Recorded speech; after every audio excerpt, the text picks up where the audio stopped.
दृष्टि आईएएस के in focus programme में एक बार फिर आपका स्वागत है। मेरा नाम है मनीष। किसी भी देश में लोकतंत्र की सफलता स्वतंत्र और निष्पक्ष चुनाव पर निर्भर करती है। इसलिए अलग अलग देशों में चुनाव आयोग की व्यवस्था की गई है।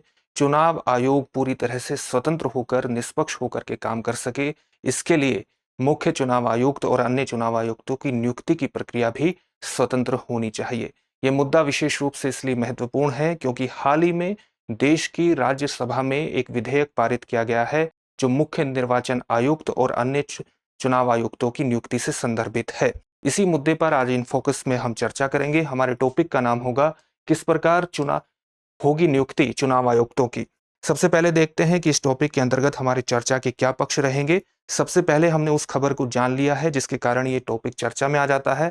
अब हम ये देखेंगे कि वस्तुतः चुनाव आयोग में जो निर्वाचन आयुक्तों की नियुक्ति की जाती है उसकी संविधान में किस प्रकार से व्यवस्था की गई है। हाल ही में यानी मार्च 2023 में इस पर एक महत्वपूर्ण निर्णय सुप्रीम कोर्ट का आया था। सुप्रीम कोर्ट ने क्या व्यवस्था निर्धारित की थी और जो प्रस्तावित विधेयक है जो राज्यसभा में पारित हो चुका है और पूरी उम्मीद है कि इसी सेशन में, विंटर सेशन में लोकसभा में भी ये पारित हो जाएगा और कानून बन जाएगा। इस प्रस्तावित कानून में नियुक्ति से संदर्भित किस तरह के प्रावधान किए गए हैं। फिर हम एक टॉपिक पर चर्चा करेंगे कि सर्वोत्तम तरीका निर्वाचन आयुक्तों की नियुक्ति का क्या हो सकता है। इसी के संदर्भ में आप इससे संबंधित कुछ आलोचना के पक्ष भी जान जाएंगे जो प्रस्तावित विधेयक है उसके बारे में।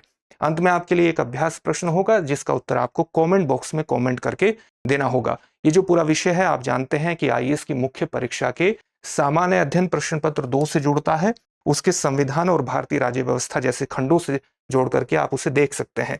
तो सबसे पहले देखते हैं कि चुनाव आयुक्तों की जो नियुक्ति है उसकी संविधान में किस प्रकार से व्यवस्था की गई है। हमारे देश के संविधान के भाग 15 में अनुच्छेद 324 से 329 निर्वाचन से संदर्भित हैं और इसमें अनुच्छेद 324 में हमारे देश में जो निर्वाचनों का अधीक्षण, निदेशन और नियंत्रण है वो एक चुनाव आयोग में निहित किया गया है। इस चुनाव आयोग में जो मुख्य निर्वाचन आयुक्त और अन्य निर्वाचन आयुक्तों की जो नियुक्ति है ये हमारे देश के संविधान के 324(2) के तहत इसकी नियुक्ति संसदीय कानून के प्रावधानों के अधीन की गई है। लेकिन हमारे देश में निर्वाचन आयुक्त, मुख्य निर्वाचन आयुक्त और अन्य निर्वाचन आयुक्तों की सेवा शर्तों के लिए तो संसदीय विधि बनाई गई है, लेकिन इनकी नियुक्ति के संदर्भ में किसी भी एक संसदीय कानून का अभाव है। यानी नियुक्ति किसके द्वारा की जाती है? केंद्र सरकार की सिफारिशों पर राष्ट्रपति द्वारा की जाती है। राष्ट्रपति द्वारा नियुक्ति करने का क्या मतलब है? यानी केंद्र सरकार द्वारा की जाती है। इसलिए इलेक्शन कमिश्नर या मुख्य निर्वाचन आयुक्त और अन्य निर्वाचन आयुक्तों की स्वतंत्रता को लेकर के लगातार देश में एक बहस का मुद्दा रहा है क्योंकि इनकी स्वतंत्रता किसी भी देश में स्वतंत्र और निष्पक्ष चुनावों को सुनिश्चित करने में महत्वपूर्ण होती है। तो स्वतंत्र नियुक्तियों के लिए स्वतंत्रता सुनिश्चित करने के लिए इसके अंतर्गत संसदीय विधि न होने के कारण किसी भी प्रकार का कोई मैकेनिज्म उपलब्ध नहीं था और इस मैकेनिज्म को क्रिएट करने के लिए ही 2015 में एक जनहित याचिका सुप्रीम कोर्ट में दायर की गई जिसको हम अनूप बनरवाल याचिका कहते हैं क्योंकि अनूप बनरवाल ने ही उस याचिका को सुप्रीम कोर्ट में दायर किया था 2015 में। इस जनहित याचिका में क्या कहा गया? इसमें कहा गया कि क्योंकि स्वतंत्र और निष्पक्ष चुनाव किसी भी लोकतंत्र के लिए महत्वपूर्ण होते हैं, इसलिए इनमें जो निर्वाचन आयुक्तों की नियुक्ति होती है वो नियुक्ति इसी ऐसी व्यवस्था के आधार पर होनी चाहिए जैसे सुप्रीम कोर्ट में जजों की नियुक्ति होती है, यानी कॉलेजियम जैसी प्रणाली को क्रिएट किया जाना चाहिए। इस पर विचार करते हुए सुप्रीम कोर्ट ने मार्च 2023 में एक महत्वपूर्ण निर्णय दिया इसी वर्ष और ये कहा कि आजादी के 73 साल बाद भी नियुक्ति पर यानी मुख्य निर्वाचन आयुक्त और अन्य निर्वाचन आयुक्तों की नियुक्ति पर किसी भी प्रकार की संसदीय विधि न होना वस्तुतः एक विधायी शून्यता को प्रकट करती है और किसी भी वाइब्रेंट डेमोक्रेसी में स्वतंत्र और निष्पक्ष चुनाव के लिए जरूरी है कि चुनाव आयोग की स्वतंत्रता को सुनिश्चित किया जाए, जिसमें उसने कई अन्य संस्थाओं के भी उदाहरण दिए। सुप्रीम कोर्ट ने अपने निर्णय में कि कई संस्थाएं हैं जहां पर एक स्वतंत्र मैकेनिज्म खड़ा किया गया है नियुक्तियों के संदर्भ में। जैसे उसने उदाहरण दिया हमारे देश में एक राष्ट्रीय मानवाधिकार आयोग का, राज्य मानवाधिकार आयोग का, सीबीआई का, लोकपाल का, इस तरह के उदाहरणों का संदर्भ देकर के सुप्रीम कोर्ट ने इस प्रकार की बातें कही।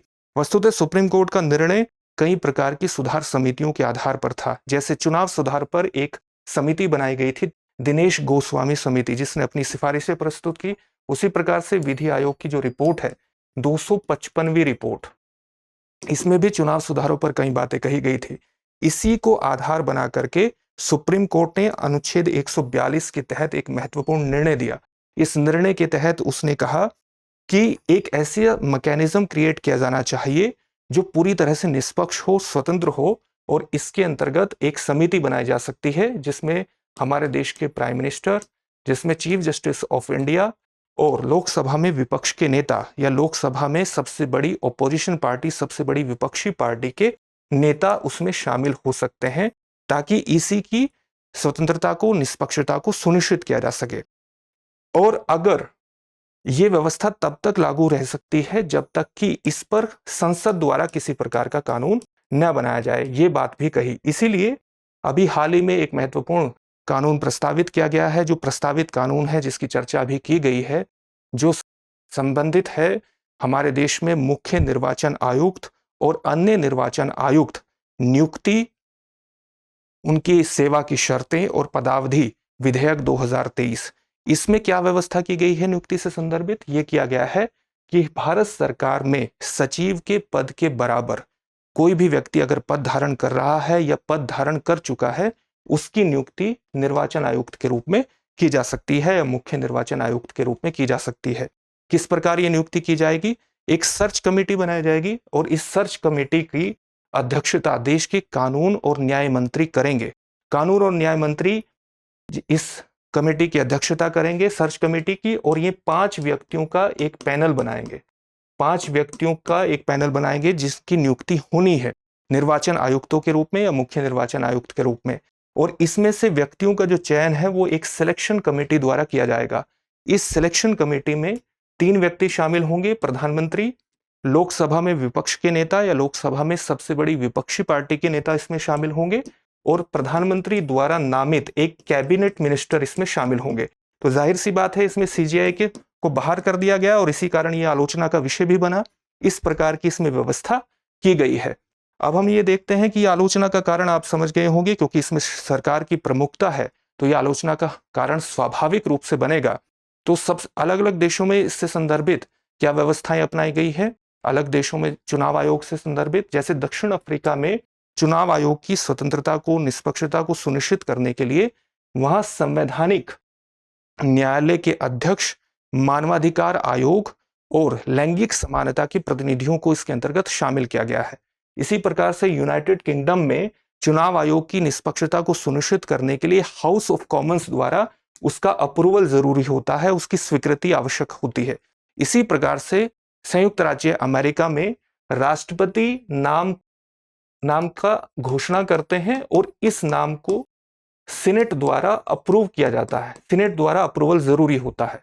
इस प्रकार से चुनाव आयोगों की स्वतंत्रता को, उनकी निष्पक्षता को सुनिश्चित किया गया है। हमारे देश में जो अभी प्रस्तावित कानून है, अभी आपने देखा कि किस प्रकार से इसमें सरकार की प्रमुखता है, क्योंकि प्रधानमंत्री के अलावा प्रधानमंत्री द्वारा नामित एक कैबिनेट मिनिस्टर को इसमें शामिल किया गया है और विपक्ष के नेता को भी शामिल किया गया है या सबसे बड़ी विपक्षी पार्टी के नेता को शामिल किया गया है। तो जाहिर सी बात है कि इसमें सरकार की प्रमुखता होने के कारण सरकार के ही पक्ष के किसी व्यक्ति का निर्वाचन आयुक्त होने जैसी बातों को अभिव्यक्त किया गया है। और इस संदर्भ में विशेष रूप से महत्वपूर्ण हो जाता है कि ये जो निर्णय चुनाव आयुक्तों के संदर्भ में लिया जाए, उनकी नियुक्ति के, अगर ये सर्वसम्मति से लिया जाए तभी एक बेहतर निर्णय के रूप में इसको माना जाएगा। तो इसमें इस तरह की एक्सपर्ट्स के द्वारा राय अभिव्यक्त की गई है। इस टॉपिक से संदर्भित एक प्रश्न देख लेते हैं। प्रश्न क्या है? संविधान के किस अनुच्छेद के तहत निर्वाचनों के अधीक्षण, निर्देशन और नियंत्रण को निर्वाचन आयोग में निहित किया गया है?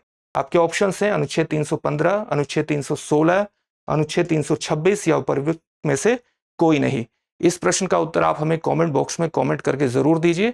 अंत में आपके लिए एक सूचना है, और सूचना दृष्टि आईएएस की एक नई पेशकश से संबंधित है। आप जानते हैं अलग अलग राज्यों में टीचिंग एग्जाम से संबंधित अलग अलग पेपर होते रहते हैं। इसलिए दृष्टि संस्थान की एक नई पहल है कि वो एक पूरा यूट्यूब चैनल बना रहा है दृष्टि टीचिंग एग्जाम से संदर्भित, ताकि आपकी तैयारी हमेशा बेहतर होती रहे और आप अपनी तैयारी का मूल्यांकन भी करते रहे।